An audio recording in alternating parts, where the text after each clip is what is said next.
A flawless marriage, a billion-dollar fortune, and a baby on the way. Elena Croft had it all, or so the world believed. Behind the opulent doors of their Manhattan penthouse, her husband, CEO Julian Croft, wasn't just a master of the boardroom, he was a master of deceit. One fateful night, the picture-perfect illusion shattered. The object of his affection became the target of his rage, and a simple household iron became a weapon of unthinkable cruelty. What he didn't know was that the pregnant woman he tried to break was not just his wife. She was the heir to an unseen empire, and her family was about to unleash a storm of vengeance that would tear his world to pieces. The scent of night-blooming jasmine drifted through the open terrace doors, a sweet, cloying fragrance that always reminded Elena of her gilded cage. From the 30th floor penthouse overlooking Central Park, the city lights glittered like a carpet of scattered diamonds, a view worth $100 million. To the outside world, Elena Croft, 28 and luminously pregnant, was the living embodiment of a modern fairy tale. She was the beautiful, gentle wife of Julian Croft, the charismatic 35-year-old CEO of Croft Enterprises, a man whose ambition was as vast and glittering as the skyline before them. Their life, meticulously curated for the pages of Vogue and Forbes, was a symphony of perfection.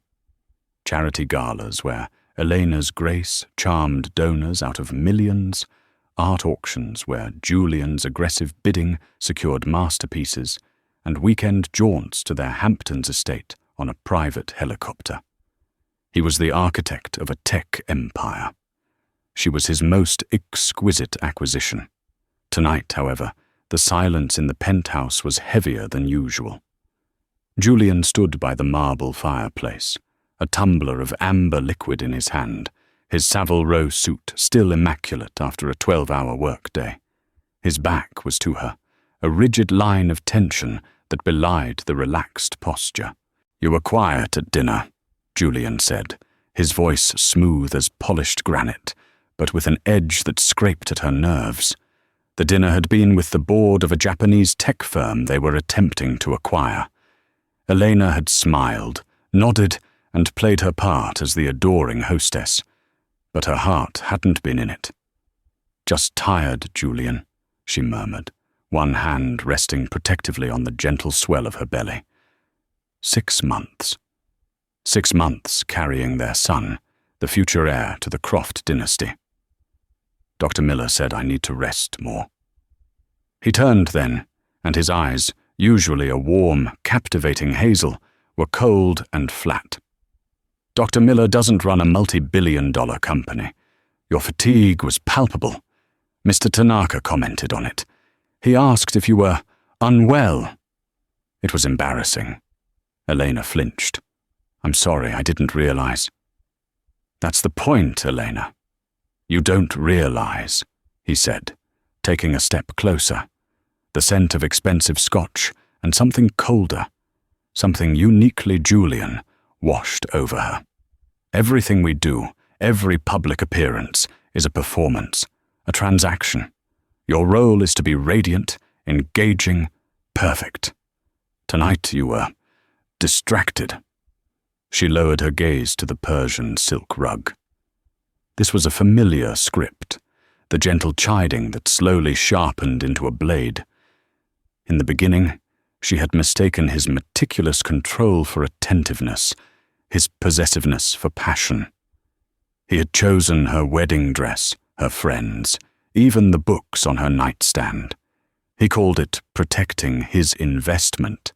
He called it love. She was beginning to understand it was ownership. "It's just, my grandmother called this afternoon," she offered softly, a tentative olive branch. "She's not well." Julian's jaw tightened almost imperceptibly. Elena Vanderbilt, the name hung in the air between them, a ghost he could neither embrace nor exorcise. Elena's family was old money, impossibly discreet and powerful in a way Julian's new world, tech-driven wealth could never be. They operated in the shadows of global finance and politics, a silent council whose influence was felt but rarely seen. Julian had married Elena not just for her beauty, but for the Vanderbilt name, a key he believed would unlock the final, most exclusive doors of power. Yet the Vanderbilts had remained aloof, their acceptance of him conditional and cool. Serafina, the family matriarch, particularly unnerved him. "Your grandmother is always unwell when she wants to manipulate you," Julian scoffed, swirling the ice in his glass. "She's a relic, clinging to an era that doesn't exist anymore. This world, our world, is built by men like me, not by dusty old women in forgotten country estates." "Don't talk about her that way, Julian." Eleanor's voice was barely a whisper, but it held a flicker of defiance. He saw it. His eyes narrowed. "I'll talk about her however I please. You are a Croft now. Your loyalty is to me, to this family, the one we are building." He gestured toward her stomach. "Is that understood?" She wanted to argue, to defend the woman who had raised her, the only person who saw past the facade to the girl underneath. But she saw the look on his face, the chilling calm that preceded his worst storms. So she simply nodded, the gesture feeling like a betrayal. "Yes, Julian." "Good." He drained his glass and set it down with a sharp click. He walked over to her, his demeanor shifting in an instant. The coldness vanished, replaced by the practiced charm that had once swept her off her feet. He tilted her chin up with a gentle finger. "I'm sorry, my love. I'm just under immense pressure. This Tanaka deal is everything. For us. For our son." He kissed her forehead, a proprietary gesture. "Now go get some rest. We have the fundraiser for the children's hospital tomorrow. I need you sparkling." As Eleanor walked towards their bedroom, the weight of his words settled upon her. "I need you sparkling." She wasn't a person. She was an asset, a tool to be polished and displayed. The jasmine on the terrace now smelled like funeral flowers. She paused in the grand hallway, catching her reflection in a gilded mirror. A beautiful woman in a designer gown, a prisoner in a palace of glass and steel, and deep within her, a tiny life kicked, blissfully unaware of the bars on their magnificent cage. The next evening, Elena was sparkling, dressed in a midnight blue maternity gown that shimmered with hand-sewn crystals. She moved through the hospital fundraiser with practiced elegance.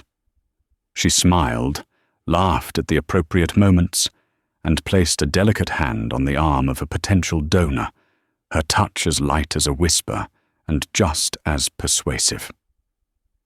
Julian watched her from across the ballroom, a proud, possessive look on his face. He was the artist, and she was his masterpiece. His investment was paying dividends tonight.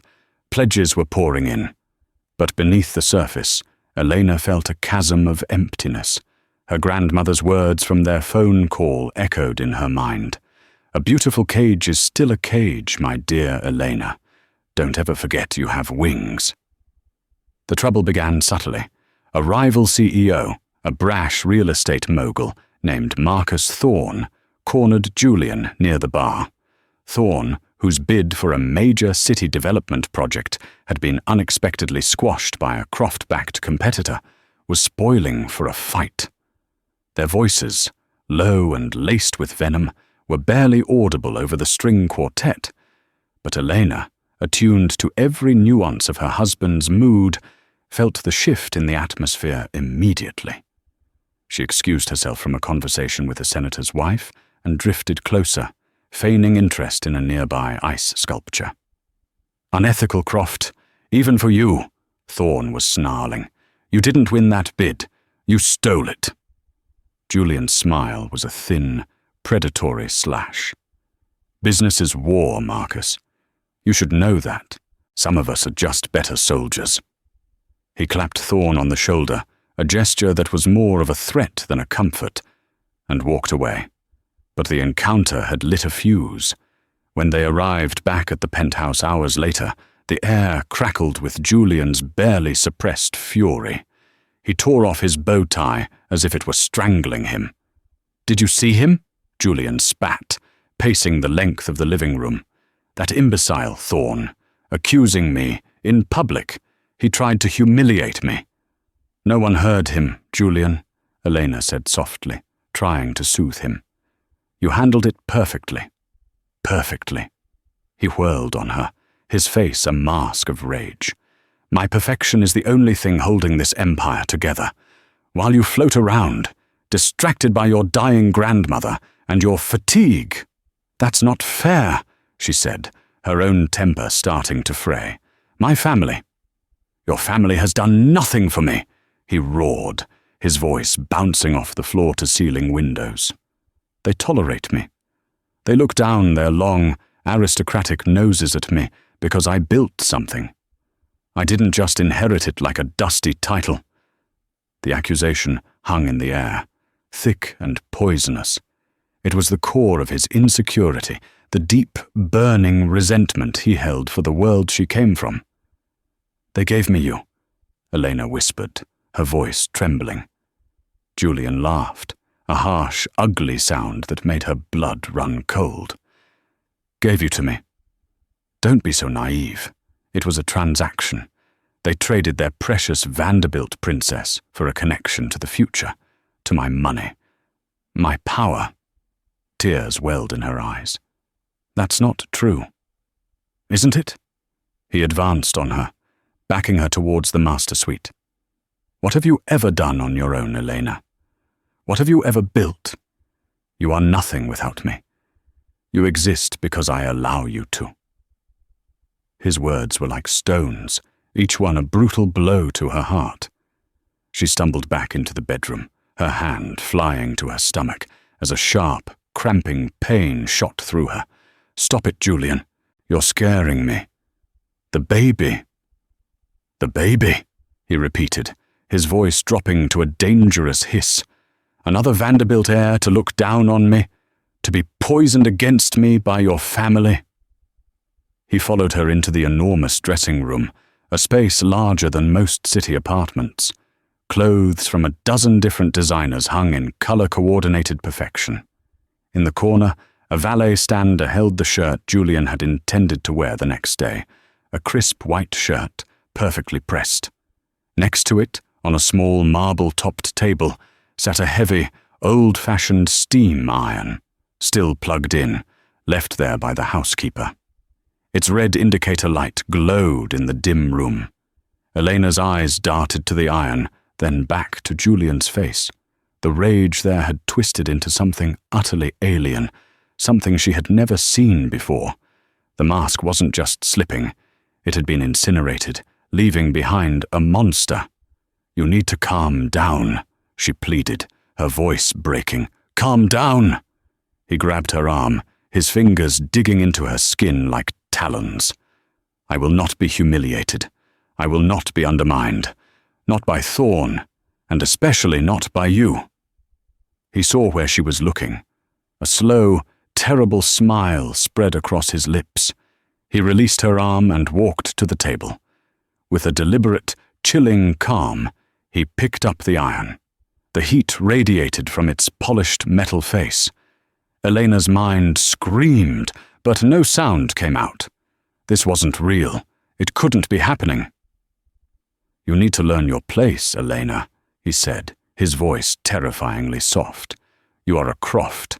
You bear the mark of this family, my mark." He lunged. She cried out, a sound of pure terror, as she tried to scramble away. But she was clumsy in her pregnancy, and he was too fast. He shoved her against a wardrobe, the impact knocking the wind out of her. With his free hand, he ripped the delicate fabric of her gown at the shoulder, exposing her skin. "Julian, no! Please!" she screamed, the sound swallowed by the cavernous room. He didn't hesitate. He pressed the searing hot face of the iron against her arm, just below her shoulder. The pain was instantaneous and absolute. It was a white-hot, blinding agony that erased thought, erased everything but the smell of her own burning flesh. A scream tore from her throat, raw and primal. The world dissolved into a blur of excruciating light and shadow. He held it there for an eternity that was likely only a few seconds, his face a mask of cold, triumphant fury. When he finally pulled it away, he dropped the iron with a clang onto the marble floor. He looked down at her, crumpled and sobbing, at the horrifying raw burn that now marred her perfect skin. He looked at the brand he had made. There was no remorse in his eyes, only a chilling satisfaction. "Now you will remember," he whispered, straightening his clothes. "You belong to me." He turned and walked out of the room, leaving her alone in the ruins of their life, with nothing but the echoing sound of her own broken sobs and the agonizing throb of her scorched skin. Pain was the first reality, a searing, relentless fire that consumed her arm and radiated through her entire body.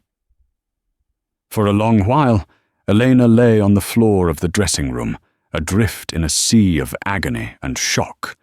The opulent room, filled with silks and cashmeres, felt like a tomb. The air was thick with the acrid smell of burned fabric and something far more sickening. A tremor of fear, cold and sharp, cut through the haze of pain. It wasn't for herself. It was for the child. A fierce, primal instinct surged within her, a force more powerful than the burn. Get out. Get the baby out. Staggering to her feet, she bit back a cry as the movement sent fresh waves of torment up her arm. She looked at the wound. It was a grotesque, angry red, already beginning to blister. The sight of it, of what he had done, solidified her resolve into something as hard and cold as diamond. The love she'd felt for Julian, already withered and dying, was now ash. She couldn't call the police. Julian was the police, in a way. He had the commissioner on speed dial, judges in his pocket. He would paint her as a hysterical, unstable, pregnant woman. He would take her baby. The Vanderbilt name was powerful, but Julian's influence in this city was immediate and tangible. She couldn't risk a direct confrontation, not now, not while she was so vulnerable. She needed to disappear. Her mind raced, desperately seeking an ally, a thread of hope. And then a name came to her. Maria. Maria was their housekeeper, a quiet, 60-year-old woman who had been with Eleanor's family since before Eleanor was born. She had come with Eleanor to the penthouse after the wedding. A silent, steady presence in a world of glittering surfaces. Maria saw everything and said nothing, but her eyes, when they looked at Eleanor, held a deep, unwavering loyalty that had nothing to do with the Croft fortune. Clutching her arm, Eleanor slipped out of the master suite. The penthouse was silent. Julian had likely gone to his study to drink himself into a stupor, his rage temporarily sated. She made her way to the service stairs, her bare feet silent on the cold marble. Maria's quarters were on a lower floor, small and simple, but immaculately kept. She knocked softly. The door opened a crack, and Maria's worried face appeared. "Mrs. Croft, are you all right?"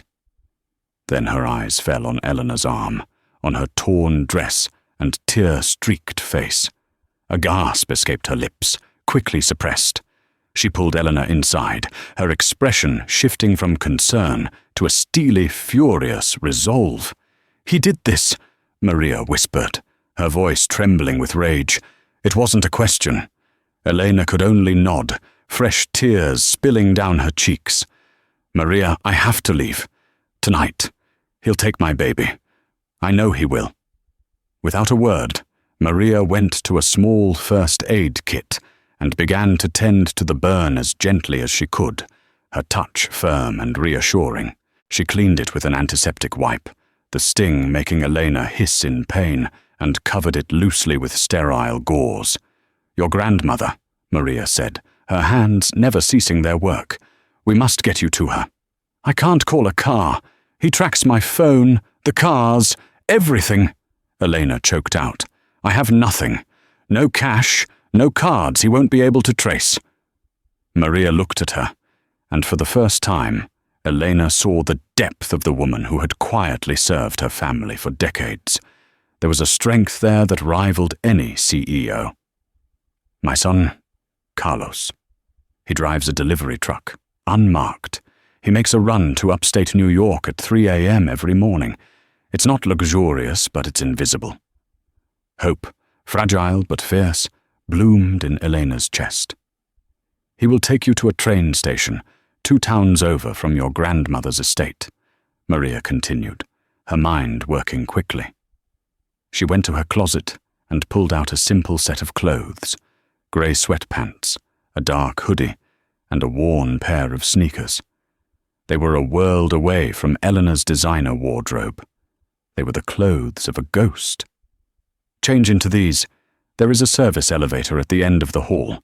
It goes directly to the loading dock. No cameras there that Mr. Croft monitors. Carlos will be waiting." Maria then pressed a thick envelope into Elena's hand. "It is my savings. Not much, but enough for a train ticket and food. Do not argue." The raw kindness of the act, the sheer selflessness of it, broke through Elena's shock. She hugged the older woman tightly, mindful of her arm. "Maria, he'll know you helped me. He'll fire you. He might." "Let him," Maria said, her voice like iron. "I have served the Vanderbilts my whole life. My loyalty is to your grandmother, and to you, little bird. Now go. There is no time." Dressed in the anonymous clothes, her hair tucked into the hoodie, Elena looked nothing like the glamorous Mrs. Croft. She was just another shadow in a city full of them. As she slipped into the service elevator, she took one last look at Maria, whose face was a mixture of fear and fierce pride. The loading dock was a cavern of concrete and shadows, smelling of garbage and disinfectant. A battered white van was parked near the exit, its engine rumbling softly. As Eleanor approached, the passenger door swung open. The driver, a young man with his mother's kind eyes, gave her a small, reassuring nod. "Carlos," she whispered. "Get in, quickly," he said. She climbed inside, settling into the worn seat. The van smelled of cardboard and coffee. It was the smell of freedom. As Carlos pulled out of the loading dock and into the sleeping city streets, Elena didn't look back. She couldn't.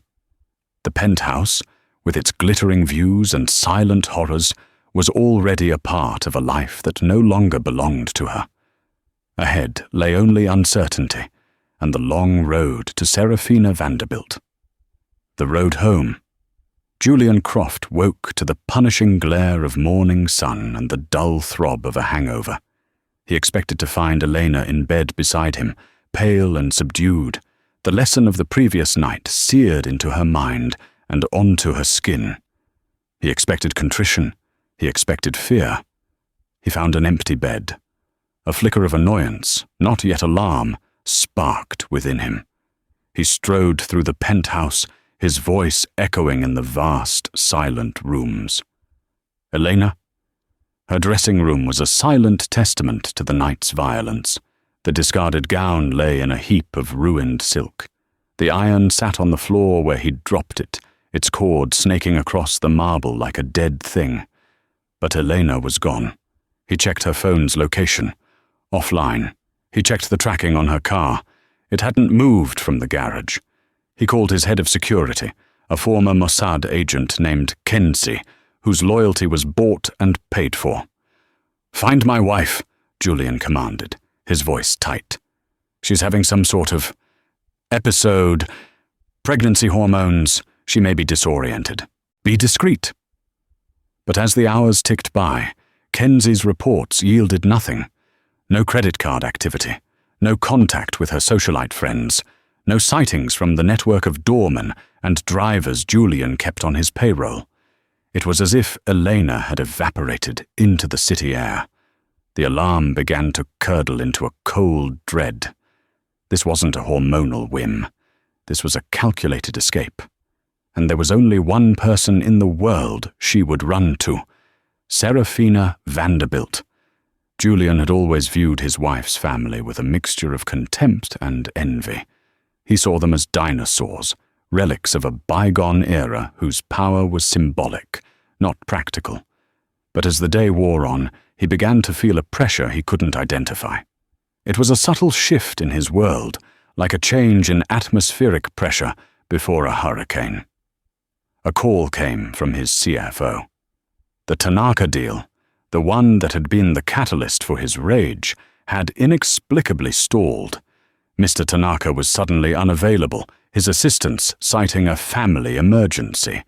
The billion-dollar acquisition was in limbo.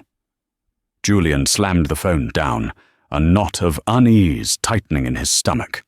Coincidence. It had to be. Then, another call. An exposé had been published on a niche but highly respected financial blog. It detailed, with surgical precision, a series of shell corporations Croft Enterprises had used for a borderline legal tax avoidance scheme. It wasn't enough to bring charges, but it was enough to spook investors.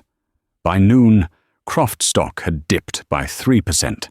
He sat in his sterile office, high above Manhattan, the city spread out below him, and felt for the first time that he was not the one in control. He felt watched. He thought of Elena Vanderbilt, of the one time he had met her at her sprawling, Gothic estate on the Hudson.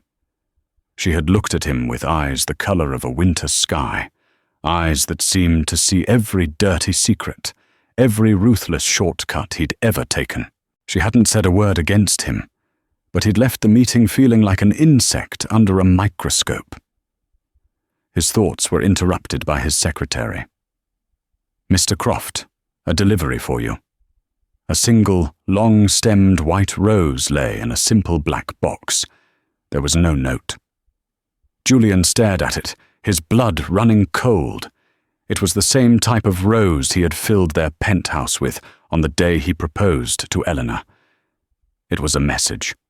"We know what you are, and we have her." He stormed through his office. "Kenzie, get me everything you have on Elena Vanderbilt. Her holdings, her network, her weaknesses, everything." Later that afternoon, Kenzie returned, his usually unflappable demeanor visibly shaken. "Sir, it's complicated." "Uncomplicate," Julian snapped. "The Vanderbilts, they're not on the books in the usual way," Kenzie explained, scrolling through a tablet. "Their wealth isn't just in stocks and real estate. It's woven into the very fabric of the global financial system. They hold quiet but controlling interests in 3 of the world's largest private banks. They have a significant stake in a Swiss data security firm that handles encrypted communications for half of the G8 nations. They own agricultural land on 4 continents. It's not a company, sir. It's an ecosystem. Silent, deep, and everywhere." Kenzie hesitated. "And the matriarch, Elena, she's not just a society widow. Intelligence chatter from my old contacts refers to her as the Weaver. They say she can pull on a single thread in Brussels and unravel a government in Buenos Aires." Julian felt a genuine sliver of fear pierce his arrogance. He had married a princess, believing her kingdom was a fairy tale. He was beginning to realize he had stolen a child from a dragon's lair. The final blow of the day came not from a phone call or an email, but from his own home. He returned to the penthouse to find Maria, the housekeeper, packing her small bag. "What do you think you're doing?" he demanded. Maria turned to face him, her expression devoid of fear. "I am leaving. I can no longer work in this house." His eyes narrowed. He knew. He saw the defiance in her posture, the loyalty in her gaze that was not directed at him. "You helped her." "I helped my mistress," Maria corrected him, her voice steady, "as I have served her family for 40 years. He wanted to threaten her, to hurt her, but he saw the futility of it. She was a soldier of a different army. As she walked past him towards the door, she paused. "A man who mistakes kindness for weakness is a fool, Mr. Croft," she said, her voice quiet but clear. "And a fool's castle is built on sand." He was left alone in the silent penthouse, the white rose on his desk slowly starting to wilt. The city lights began to twinkle on, but they no longer looked like diamonds. They looked like the cold, watchful eyes of an enemy he couldn't see, an empire he hadn't known existed. The Vanderbilt shadow was falling over his world, and he was beginning to understand that the storm had only just begun. The train pulled into a small, unassuming station nestled in the rolling hills of the Hudson Valley. Elena, shrouded in her hoodie, stepped onto the platform, feeling like a refugee in her own life. The air here was different, clean, crisp, and smelling of damp earth and pine, a stark contrast to the sterile, recycled air of her Manhattan cage. A discreet black car was waiting. The driver, a man whose face was as familiar and comforting as her childhood home, simply nodded. "Welcome home, Miss Elena." Not Mrs. Croft, Miss Elena. The name was a reclamation. The drive to the Vanderbilt estate was a journey back in time. They passed through iron gates bearing a simple, unadorned V, and drove down a winding, mile-long lane flanked by ancient oak trees. The house, known simply as The Crest, was not a showy mansion, but a formidable structure of weathered stone and ivy, built to withstand centuries. It was less a home and more a fortress, exuding an aura of quiet, unshakable power. Elena Vanderbilt was waiting for her on the stone steps. She was 80 years old, with a spine as straight as a steel rod and eyes that missed nothing. She embraced Elena, her touch gentle but firm. She looked at the makeshift bandage on Elena's arm, and her expression hardened into something ancient and cold. "Show me," she commanded. In the quiet of Serafina's private study, surrounded by floor-to-ceiling bookshelves filled with first editions and leather-bound histories, Elena allowed her grandmother to examine the wound. The family doctor, a man who had treated Vanderbilts for 50 years and knew how to be silent, was summoned. He cleaned and dressed the burn properly, his face a grim mask. "The physical wound will heal," the doctor said softly to Serafina after Elena was given a mild sedative. "But a scar will remain." "I am aware," Serafina replied, her voice dangerously calm. "Some scars should remain, as a reminder." When the doctor had gone, Serafina sat by Elena's bedside, holding her granddaughter's uninjured hand. For the first time, Elena let the facade of strength crumble completely, and she sobbed, for her shattered dreams, for the monster she had married, and for the child growing inside her, now caught in the crossfire. Serafina let her weep, stroking her hair. When the tears subsided, her grandmother's voice was soft, but laced with the unbreakable strength that had held the family together for generations. "This is not your shame, Elena. It is his," she said. "He thought he married a pretty bauble with a good name. He has forgotten what that name means. He has forgotten that we are descended from women who survived revolutions and built fortunes from ashes. We do not break. We endure. And when we are struck, we strike back, not with fists, but with surgical precision." Over the next few days, the Crest became a war room. Elena, slowly recovering her strength, was shown the true nature of her family's power. It wasn't a corporation with a board of directors. It was a living network, a web of influence spun over a century. Serafina's study was its nerve center. From a surprisingly modern, encrypted communications hub, she convened a silent council. There was Eleanor's uncle, a quiet man who controlled a consortium of European banks, a cousin who was a leading figure in international maritime law, a distant relative who owned a global private security firm, far more discreet and effective than Kenz's. They didn't shout or make grand pronouncements. They spoke in quiet, measured tones, analyzing Julian Croft's empire like a team of surgeons examining a tumor. They found his vulnerabilities, his over-leveraged assets, the key partners who were bound to him only by greed, and the regulatory bodies he had bribed. "He is a creature of ego," Serafina explained to Elena, pointing at a complex diagram of Croft's corporate structure on a large screen. "His strength, his aggressive, relentless ambition is also his greatest weakness. He believes he is untouchable. We will not attack him head-on. That is his method, crude and loud. We will simply remove the ground beneath his feet, stone by stone." Elena watched, mesmerized and a little terrified. She had grown up with the privileges of the Vanderbilt name, but she had been shielded from the machinery that powered it. Now she understood. It was a silent, global force, and it was being mobilized for one purpose: to avenge her. A new strength began to fill her. The trauma had not broken her. It was forging her into something new. She was no longer just the gentle, artistic Elena. She was a Vanderbilt. The fire Julian had used to brand her had ignited a fire within her.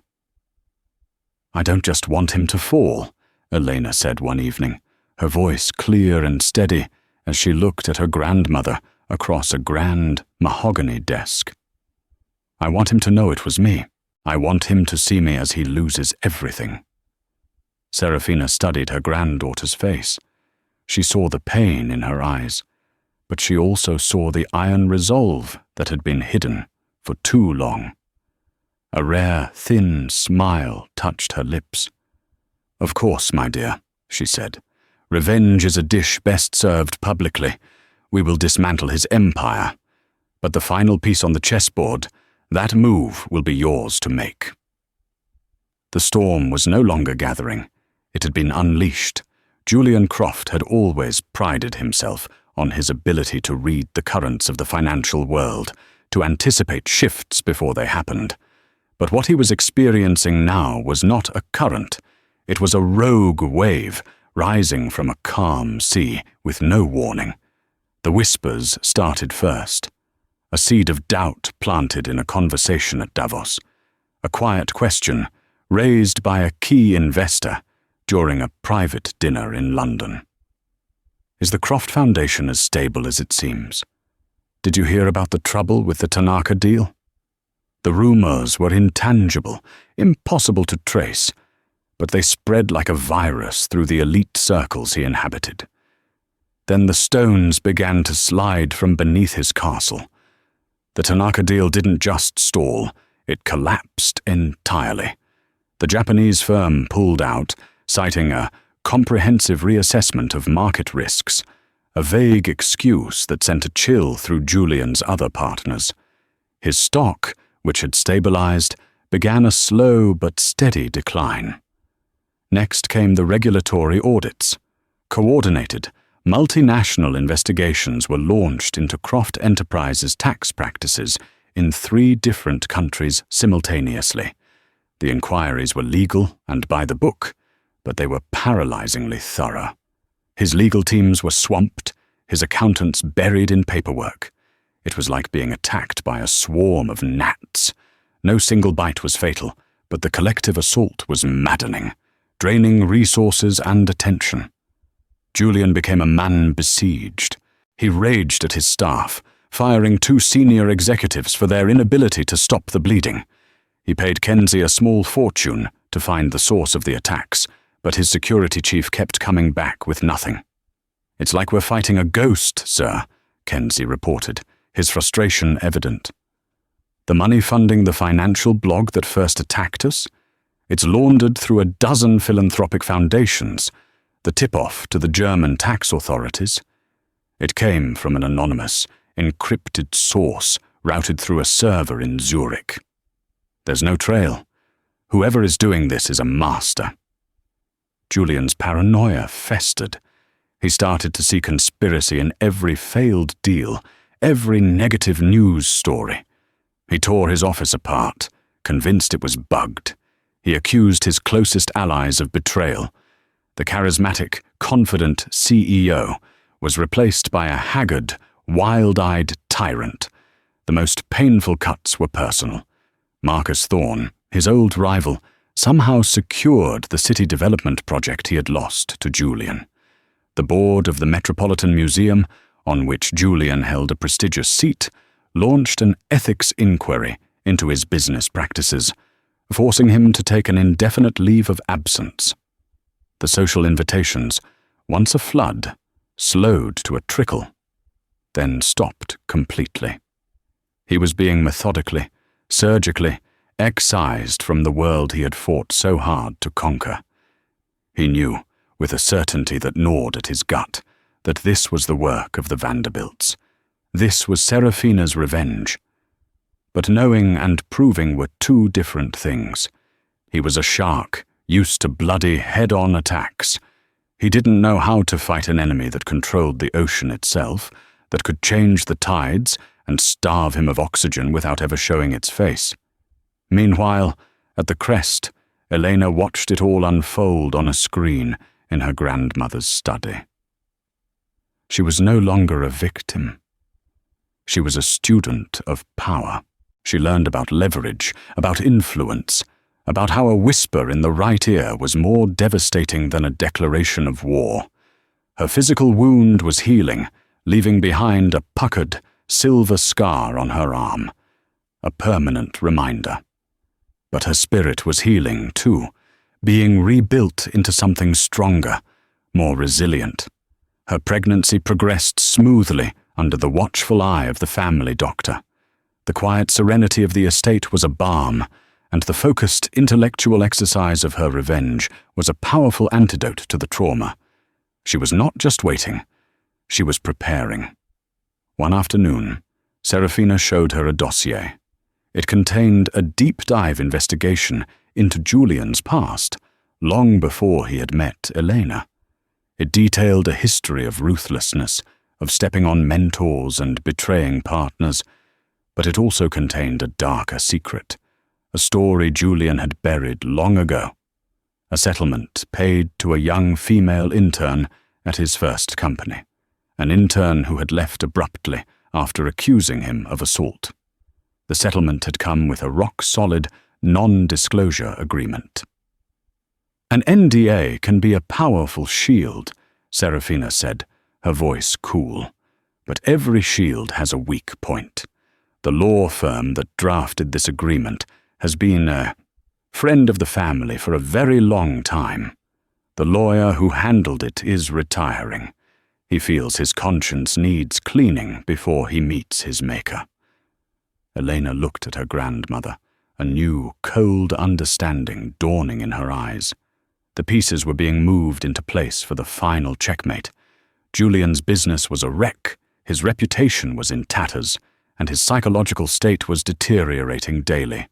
He was being isolated, weakened, and stripped of his armor. Soon he would be ready for the final confrontation, and Elena would be the one to deliver the killing blow. The invitation arrived on a piece of heavy, cream-colored cardstock, delivered by courier to what remained of Julian Croft's office. The elegant script requested his presence at an emergency meeting of the Board of Trustees for the Children's Hospital, the very charity that had been the backdrop for the night he'd destroyed his life. The meeting was to address a crisis in leadership and a significant withdrawal of funding. The note was signed by the board's new interim chair, Elena Vanderbilt. She hadn't used the name Croft. It was a declaration.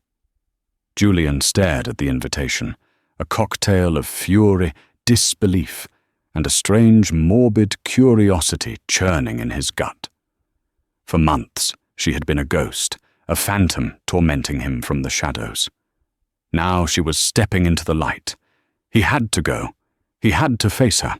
He clung to the deluded hope that he could still salvage something, that his charisma, his power of persuasion, wasn't entirely gone. The hospital boardroom was filled with the city's elite, the same people who had once courted him and now refused his calls. They sat around the long mahogany table with grim, somber faces. When Julian walked in, a hush fell over the room. He was a pariah, and their cold stares confirmed it. Then she entered. The woman who walked into the room was not the timid, gentle girl he had married. This Elena was transformed. She was dressed in a simple but exquisitely tailored dark red dress that did not hide her advanced pregnancy. It emphasized it, a symbol of the life she had protected. Her hair was pulled back, revealing a face that was composed and resolute. Her eyes, when they met his, were not filled with fear or hatred, but with a chilling, detached calm. She moved with a confidence he had never seen before, taking her seat at the head of the table. The scar on her arm was visible, not as a mark of shame, but as a badge of survival. "Thank you all for coming," she began, her voice clear and strong, resonating with an authority that commanded the room. "We are here because of a significant and troubling situation. Over the past several months, many of our most important anonymous donors have begun to withdraw their support." She paused, letting her gaze sweep across the board members before finally landing on Julian. These donors, who have collectively pledged over $50 million to this institution, have expressed a deep concern. Their withdrawal is contingent on one thing: the continued presence of Mr. Julian Croft on this board and as a public face of this hospital. Julian's face went white. "This is an outrage, an attack based on baseless rumors." Elena held up a hand, silencing him without raising her voice. "There are no rumors, Julian. Only facts." With a nod to an assistant, a large screen at the end of the room flickered to life. It displayed bank records, flight manifests, and sworn affidavits. One by one, Elena calmly and methodically laid out the evidence of his corporate malfeasance, the tax evasion schemes, the bribes to city officials to win the Thorn contract, the insider trading. It was the entire shadow campaign brought into the harsh, undeniable light. The board members shifted uncomfortably, their faces a mixture of shock and disgust. This is illegal," Julian sputtered, looking around for an ally and finding none. "You stole this information." "It was not stolen. It was brought to my attention by concerned parties who believe that a children's hospital should not be associated with a man of such flexible ethics," Elena replied coolly. Then she delivered the masterstroke. "But the concerns are not merely financial," she continued, her voice dropping slightly. "There is also the question of character." A new document appeared on the screen. It was the settlement with the former intern, and beside it, a video file began to play. The lawyer who had drafted the NDA, a man in his late 70s, appeared on screen. He spoke calmly, explaining that his conscience no longer allowed him to remain silent about the coercion and threats Julian had used to silence a young woman he had assaulted. A collective gasp went through the room. Julian looked as though he had been physically struck. He was exposed, gutted, his carefully constructed reputation shredded in a matter of minutes. He stared at Elena, his eyes wild with desperation and hatred. You did this." "No, Julian," she said, rising slowly to her feet, her hand resting on her swollen belly. You did this. You did this when you decided that loyalty was a weakness and cruelty was a strength. You did this when you built an empire on the backs of people you betrayed. She then slowly pushed back the sleeve of her dress, fully revealing the scarred, disfigured skin on her arm. She didn't have to say a word. The entire room saw it. They saw the brand, the horrifying, undeniable proof of the monster he was. And you did this, she finished, her voice a whisper that carried more weight than a shout. To me, and to your unborn son. The silence that followed was absolute, broken only by the sound of Julian's ragged breathing. He looked from the scar to the faces of the board members, faces now filled with utter revulsion. There was no way back, no explanation, no escape. Elena walked to the door. I believe Mr. Croft knows his presence is no longer required or welcome. As she walked out, the chairman of the board, a man whose family had run the city's oldest bank for 2 centuries, looked at Julian with utter contempt. Get out. Julian stumbled out of the boardroom, a ruined man. The press, who had been mysteriously tipped off, were waiting for him in the lobby. The flashbulbs were like explosions in his face as reporters shouted questions about the fraud, the audits, the assault allegations. He pushed through them, his reign as a king of the city ending not with a bang, but with a humiliating, chaotic scramble to a waiting car, a man fleeing his own implosion. The fall of Julian Croft was as swift as it was brutal. The hospital board meeting was the first domino in a long, perfectly aligned row. The public accusations, backed by the on-the-record statement from the retired lawyer, opened the floodgates. The former intern, her NDA now legally invalidated due to coercion, came forward with her story. Her testimony was damning, painting a picture of Julian as a predator who used his power to silence his victims. Criminal charges followed. The evidence Elena had presented was handed over to the Attorney General's office, sparking federal investigations into fraud, tax evasion, and insider trading. Julian's assets were frozen, his passport confiscated. The man who once flew in private jets was now a prisoner of the city he once thought he owned. Croft Enterprises, hollowed out by scandal and financial rot, collapsed into bankruptcy. The glittering empire built on ego and ruthlessness crumbled to dust. Julian's trial was a media circus. He sat in the courtroom, a shadow of his former self, watching as his life was dissected and his crimes laid bare. He was found guilty on multiple counts of fraud and conspiracy. The final, most satisfying conviction for Elena was for felony assault. The pictures of her branded arm, presented as evidence, left the jury in stunned silence. He was sentenced to 20 years in federal prison, a stunning downfall for a man who once graced the cover of business magazines.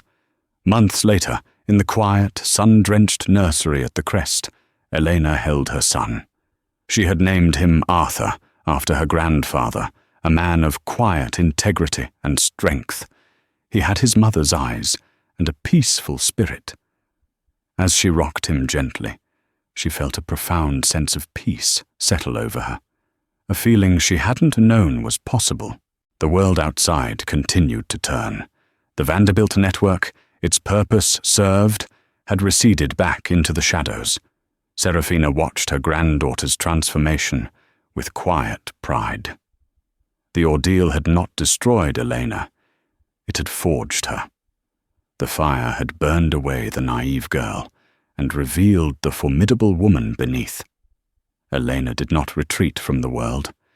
Instead, she stepped into it with a new purpose.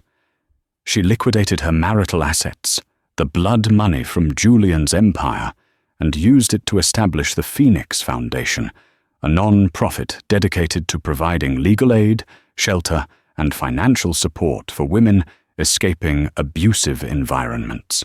Her scar, once a symbol of his cruelty, became her emblem, a testament to survival and a promise to others that they too could rise from the ashes. She took a more active role in the Vanderbilt affairs, not in the shadowy world of global finance, but in their philanthropic and ethical investment arms. Her insights, born from personal trauma and a deep understanding of corporate corruption, were invaluable. She was no longer a decorative piece. She was a pillar. One crisp autumn afternoon, Elena stood on the terrace at the crest, holding Arthur in her arms. The Hudson River flowed below, a steady, powerful current. She thought of Julian, locked in a concrete cell, a king reduced to a number. She felt no hatred, no lingering anger, only a quiet finality. He was a chapter of her life that was now closed, a lesson learned in the harshest of ways. Her son gurgled happily, reaching a tiny hand up to touch her face. She looked down at him, at the future, at the legacy of strength and survival she would pass on to him. She was not Elena Croft, the broken wife of a disgraced CEO. She was Elena Vanderbilt, the mother of Arthur, the head of the Phoenix Foundation, and the architect of her own life. She had been through the fire, and had not only survived, she had been reborn. The mother of an empire had been destroyed, but from her ashes, a new queen had risen. The story of Elena Vanderbilt is a harrowing reminder that the most pristine surfaces can hide the darkest secrets. It's a story of survival against unimaginable cruelty and the awesome power of quiet strength. Her journey from a gilded cage to a throne of her own making shows that true power isn't about wealth or titles. It's about the unbreakable will to rise from the ashes. If you were moved by Elena's fight for justice and her ultimate triumph, please let us know in the comments below. What part of her story resonated with you the most? Don't forget to hit that like button if you believe in the power of karma, and share this video with someone who needs to hear a story of resilience. And of course, subscribe to our channel for more unforgettable stories of drama, revenge, and the incredible strength of the human spirit. Thank you for watching.